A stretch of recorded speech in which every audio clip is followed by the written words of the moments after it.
Сложно о сложном просто. То есть просто о сложном.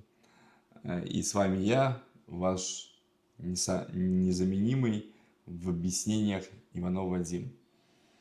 Сегодня поговорим не о гаджетах, а поговорим о том, что у меня есть и что помогает моим гаджетам.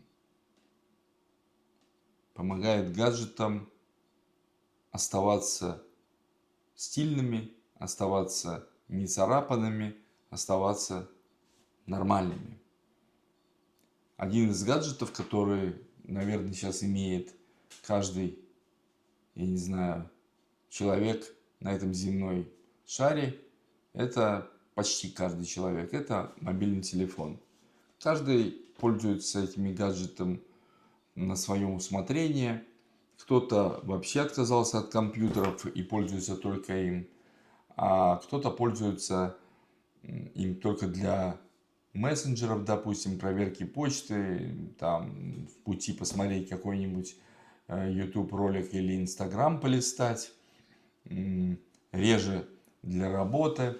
Ну, хотя такие встречаются люди. И отношение к этому гаджету, к телефону, не в зависимости от того, это Apple или Android, у всех людей совершенно разное.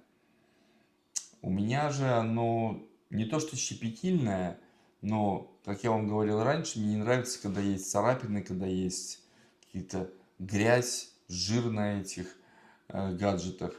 Мне всегда нравится гаджеты поддерживать в хорошем состоянии. Это то же самое относится к телефону.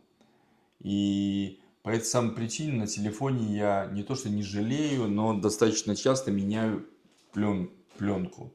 Если пленка начинает там рваться или потянуться или что-то еще, защитная пленка для экрана, я сразу же несу, я знаю куда и меняю. Притом пленку всегда ставлю, к вашему сведению, не глянцевую, а попробуйте поставить матовую.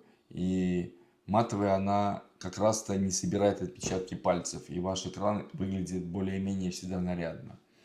Но также при покупке всегда нового телефона я всегда думал о том, как его защитить и как можно пользоваться так, чтобы этот телефон всегда оставался нарядным. И это чехлы. Ну, кто-то покупает один чехол на всю жизнь для всех телефонов. Сегодня вы, наверное, удивитесь. У меня всегда в наличии 3-4 чехла для телефона, и притом эти чехлы бывают на разные случаи жизни. От сверхлегких до сверхтяжелых, от полностью защищенных до просто красивых. Почему я так делаю тоже? Ну, я вам объясню. Потому что порой купить хороший чехол, ну, это действительно, если он хороший, это защитит ваш телефон при падении, к примеру, если, конечно, он там не упал с какого-то непонятного этажа на бетон прямо вниз экраном. И даст возможность этим девайсом пользоваться достаточно долго. Не только даже из-за того, что он предохранит от царапин, а реально от разбития этого девайса. К примеру, сегодня я вот гуляю на улице вместе со своей супругой, я случайно, правда, с очень маленькой дистанции выронил прямо нагибаясь, выронил телефон прямо на асфальт. Ну, правда, с очень маленькой дистанции телефону вообще было ничего, хотя он упал на угол. Почему? Потому что он был в хорошем, нормальном чехле.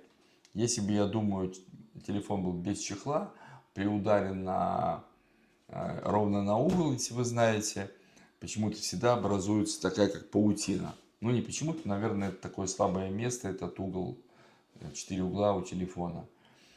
И углы стараются защитить. Сейчас я вам покажу несколько чехлов, которые у меня есть. Расскажу, какое преимущество каждого чехла. Расскажу о чехле, который первым, наверное, по которому мне постоянно задают вопросы с таким как бы «Вау, а это что такое?». Ну и расскажу о самом защищенном чехле, который тоже достаточно интересен.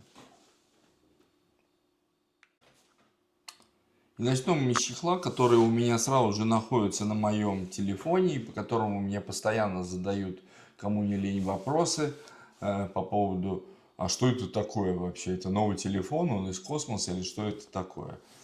Чехол достаточно интересный. Вот он. Это действительно алюминий. Это действительно дерево. И его плюс, что у него есть такой стенд, который крутится. Плюс к этому я когда ставлю на магнитную зарядку свой Samsung, он примагничивается вот к этому кольцу и заряжает мой телефон. То есть два в одном. Это мой самый сейчас любимый чехол. Несмотря на него, якобы, ну, можно сказать, такую как минус. Минус заключается в том, что его, так как это вот видите, это он мне сегодня защитил телефон, он полностью алюминиевый, это действительно алюминий, никакой не пластик, я точно вам говорю, со всех сторон. И сегодня он упал у меня ровно вот так. И вот так пошел. Ему ничего. Самое даже интересное, что я смотрю, также ничего и самому чехлу. Но минус в том, что для того, чтобы его одеть, надо отверткой открутить два винта и вот эту вот часть снять, засунуть телефон и потом заблокировать телефон и снова завинтить. То есть на ходу снять чехол, заменить, допустим, сим-карту, если вам это необходимо, вы не сможете. Вы не сможете это даже по той самой причине, если у вас не будет в кармане отвертки. Этот телефон непонятной фирмы, то есть как бы на Кикстартере и в Китае была куплена, то есть компания, которая только-только развивается. Вот так выглядит его упаковочка. Ну, тут нарисован не iPhone, то есть если пойти вот по вот этому вот названию чехла, практически что перевернуто, то вы сможете найти такого плана чехол тоже для вашего айфона. Он говорится, что он у него Rotation 360 Kickstand, это правильно. Frameless дизайн. Frameless, тоже это может многим не понравиться, если видите, он не полностью закрывает по бокам телефон. Поначалу меня это очень смущало, и мне казалось, что телефон выронится. Но потом я привык, и нормально, ничего не выранивается, все нормально. Но то, что он стильный, это 1000000%. Он также soft drop protection. Soft, то есть, если бы я его скинул сейчас с верхнего этажа своей квартиры, он бы, естественно, телефон не сохранил, как и другой. Ну, хотя я сейчас вам покажу один интересный мой чехол. Может, тот бы сохранил бы телефон, даже падение там с 5-го этажа. Доставать стилус отсюда достаточно удобно. К зарядке тоже есть очень хороший доступ. Тоже нормальный вырез под динамик. Ну, а здесь под один из микрофонов. Если найдете такой чехол и хотите что-то стильное, и это не пластик, это дерево, просто рекомендую. Сразу только предупреждаю, что чехол архи для чехла дорогой. Он не стоит $10, грубо говоря. Он стоит гораздо дороже, чем оригинальные чехлы для Samsung. Другие чехлы сейчас я вам буду показывать, но снимать этот чехол и одевать их на мой телефон я не буду. По той самой причине, что даже, наверное, лучше, если вы будете видеть чехол, что он представляет из себя. в середине. Идем дальше. Вот этот чехол мы посмотрели, и как раз-то вот по нему постоянно мне задают разнообразные вопросы. К нему шла вот такая отвертка. Да. Следующий чехол у нас в списке. Неимоверно стильный тоже, но тут уже больше тянет на солидность. Что-то тянет. Что же у меня так падает микрофон постоянно второй? Не знаю я. Сейчас я его так положу. Вот. Вот такой вот чехол, который такой солидный. Римпакс называется. Вот здесь его название. Он обшит, как они говорят, кожей. Кажется, так и есть. У него также есть прекрасное чехло, кольцо, стенд, чтобы телефон так вот стоял, да, закрывается. Также у него хороший доступ к кнопкам.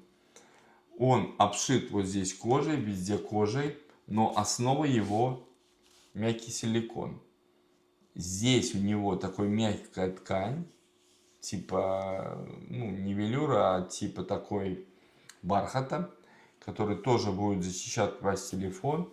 И вообще он, конечно, такой прошитый. Это вот настоящая строчка, это не рисунок. Он прошитый, все нормально. Тут какой-то логотипчик, может, этой фирмы, я не знаю. Единственное, у него какой-то непонятный минус. У него было заявлено, что он сможет заряжать через это кольцо тоже ваш телефон. Скажу сразу, через это кольцо перепробовал 2 или 3 зарядки беспроводных, он ни черта не заряжает. То есть я его заряжаю, используя просто USB. По этой самой причине этот телефон, этот чехол, хоть и стильный, красивый и так далее, я его, ну, не знаю, использую, но очень-очень редко. И в свой дальний поход я не знаю, возьму его или нет. Следующие чехлы. Мы приближаемся плавно к чехлу самому интересному в моей коллекции. И два не очень дорогих, но достаточно интересных чехла с интересным дизайном, вот таким. Тоже покупалось в Китае. Тут написано просто Phone Case. Немножко с выступами для камер. Он такой вот слегка гибкий. Это пластик. В середине мной, не фирмой, мной наклеен MagSafe для зарядки. И в принципе пробивает через чехол, но достаточно слабо. А еще хуже, что, наверное, я наклеил неправильно, пытаясь сохранить вот здесь текстуру под карбон. Я вот ее, кстати, корябаю. У меня такое ощущение, что это действительно 2 полосочки карбона. К ним претензия какая к этому чехлу? Вот здесь он собирает отпечатки пальцев, а вы знаете, я терпеть не могу отпечатки пальцев. Карбон обожаю, отпечатки пальцев не люблю. Карбон обожаю по той самой причине, что как раз на нем этих отпечатков пальцев нет. Все входы, всякие там кнопки, доступ хороший. Защитит ли он ваш телефон от падения? На маленькой высоте, наверное, да. Будет ли он красиво и стильно смотреться? Ну, это уже вкусовщина. Кому-то нравится, кому-то нет. Следующий чехол, который, мне кажется, та же самая фирма выпускала, но почему-то назван Pro Case. Вот, тут вот написано. Я уже на этот чехол здесь наклеил MagSafe. Он приклеивается нормально, конечно, испортил текстуру. Здесь снова закос под карбон. Мне кажется, так и есть. Достаточно простой чехол. Очень дешевый. Тоже китайский. И вы его можете найти на AliExpress. Если захотите, набрав Pro Case для вашего телефона. И он вам выдаст такие... Ну, если не на AliExpress, то на Temu точно вы его найдете. У него не было вот этого MagSafe. Это снова мои костыли. Я отдельно купил такие магнитные штучки, которые наклеиваются на любой чехол и делают из него MagSafe. Вот такой костыль я сделал с таким чехлом. Правда, магнитик, мне кажется, обошелся столько же, сколько и сами чехлы. Чехлы средние, царапучие в чем-то, но цена их такая, что они как бы делают наряднее ваш телефон на некоторое время, и потом не жалко их выбросить, поменять на другой. Следующий чехол — это тот чехол, о котором я вам рассказывал. Это не чехол, это настоящий монстр для чехлов. В чем его монструозность, сейчас покажу. Вот такой гигантский чехол. Он с таким фреймом, я его сейчас не буду доставать. Второй фрейм где-то у меня лежит, шел в упаковке, который еще делает сверху такую как бы крышку для телефона, пластиковую совершенно. Почему я даже не знаю, где это, потому что я ее увидел, когда мне его прислали, и с ужасом выкинул непонятно куда, по той самой причине, что она настолько ляпкая, настолько она такая дешевая, что это не для меня. То есть, если не хотите такое, устанавливайте просто вот с таким вот кейсом. Сейчас попробую открыть. Может, у меня и получится для вас открыть. Только для моих подписчиков я это делаю. Вот, да. То есть, вы сначала сюда устанавливаете свой телефон, перевернули. И после этого защелкнули его в середину, не забыв, открыв доступ. Ну, такая крышечка есть для зарядки. В чем интересен? Интересен для того, что он действительно такой по милитари стандарту сделан. Тут даже это в середине написано. Вот. То, что он действительно защитит ваш телефон при падении очень хорошо. Мощная толстая резина. Так как вот этот вот скрин, так сказать, куда вы одеваете телефон, да еще вы в середину его вставляете, такая хорошая защита получается. Он весь обрезинен, это резина, то есть он нормально, и углы, видите, усилены. Видите, они такие больше находятся. Также сзади находится вот такая вот ножка. Вот так она шевелится. То есть телефон может так вот щелкается, и вот так вот ставится, и вот так вот ставится. Вы можете смотреть там свой любимый ролик и наслаждаться. Называется он, вот, посмотрите, Armor Box. И по этому названию вы сможете найти. Чем он меня привлек? Этот телефон продается вот с такой крышкой. Сейчас вы скажете, для чего? Очень просто. Когда вы телефон, он у вас в этой крышке, вот на эту клипсу, вот она клипса, вы садите телефон, эту клипсу, ну вот эту крышку на сам ваш ремень, притом вы можете ее проворачивать по-разному, вертикально, горизонтально, как вам удобно. Посадите, и получается следующее. Вы поговорили по телефону, потом его положили вот так вот, и так вот, раз его, и вот он с помощью этой прищепки застегнулся, и вот он висит у вас на кармане. Вещь такая тоже у меня. Оглядывались и спрашивали, что это такое. Интересно. Минусы в нем. Плюсы вы уже сами поняли. Это такой неубиваемый чехол, который действительно защитит ваш телефон. Минусы. Ну, телефон становится просто монструозный, гигантский.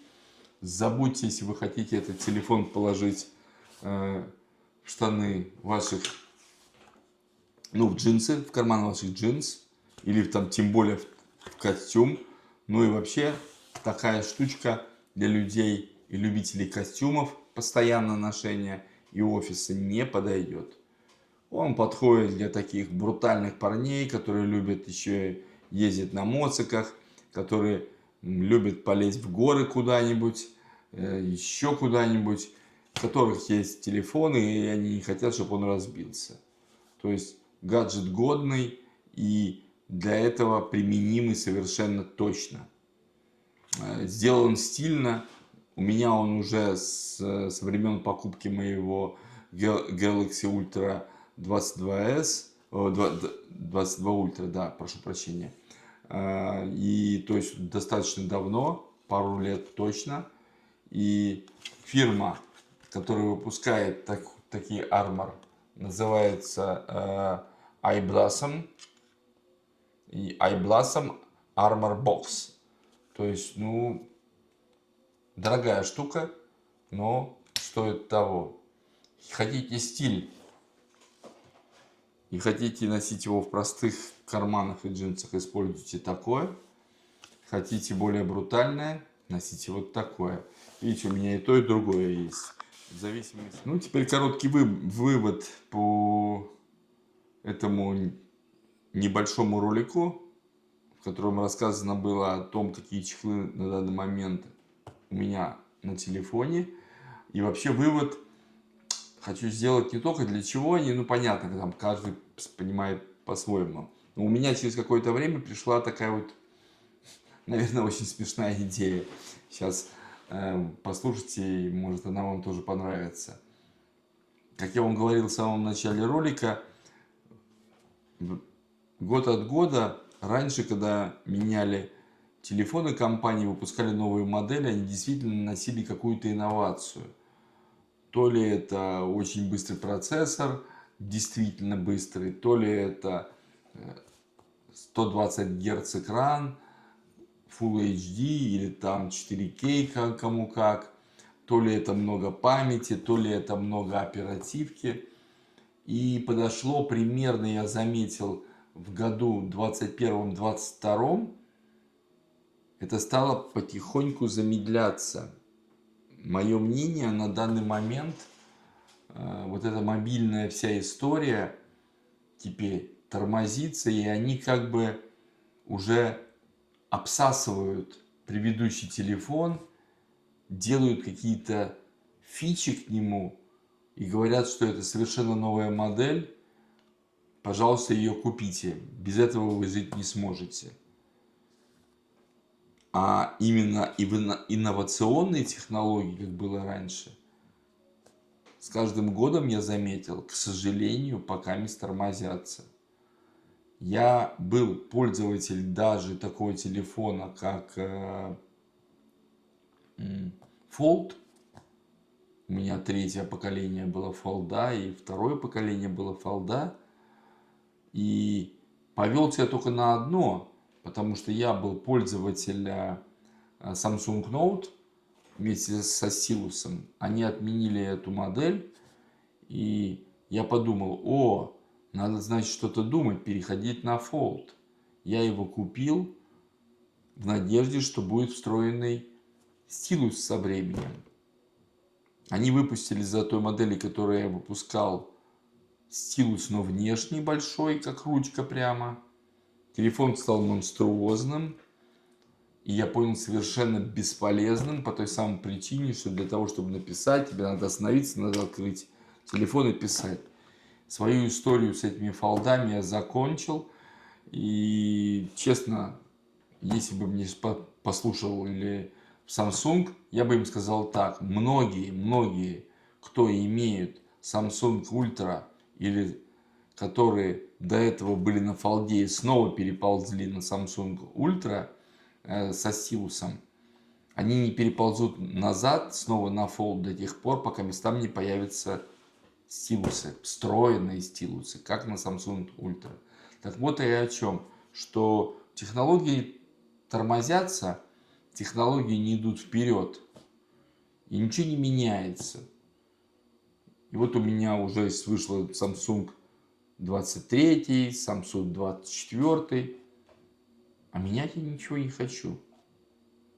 Ну, ничего не изменилось там. Мой телефон работает прекрасно. Он не поломан. Все хорошо. Все работает на ура. Но глаз хочет чего-то нового всегда. Ну, мы так люди устроены. Мы меняем джинсы для этого и одеваем одежду мы не носим их всю жизнь. И поэтому я подумал, и даже меня жена поддержала. Зачем менять каждый год или сколько там телефоны, когда можно менять одежку на них? Притом иметь сразу несколько одежек. Притом моя супруга имеет не так много крышечек этих, а штуки 2-3, но она все равно имеет. То есть одеваешь другую крышечку, хорошо с ним пользуешься, протираешь, экранчик не битый, телефон не битый, нарядная одежка, ты улыбаешься, и как бы твой мозг переключается уже и говорит, что классно, у тебя как будто новый девайс. По этой самой причине я тоже имею столько много этих вот чехлов, и ими действительно пользуюсь. На этом заканчиваю мой не такой большой обзор. Надеюсь, он был для вас интересен. Пожалуйста, прошу подписаться на мой канал, кто впервые, поставить лайк или дизлайк, если вам не понравилось это видео. Пишите в личку, если будут какие-то комментарии. Если вам что-то не понравилось и вы поставили дизлайк, пожалуйста, напишите мне, что не понравилось и что мне изменить в своем канале и в своей подаче. На этом я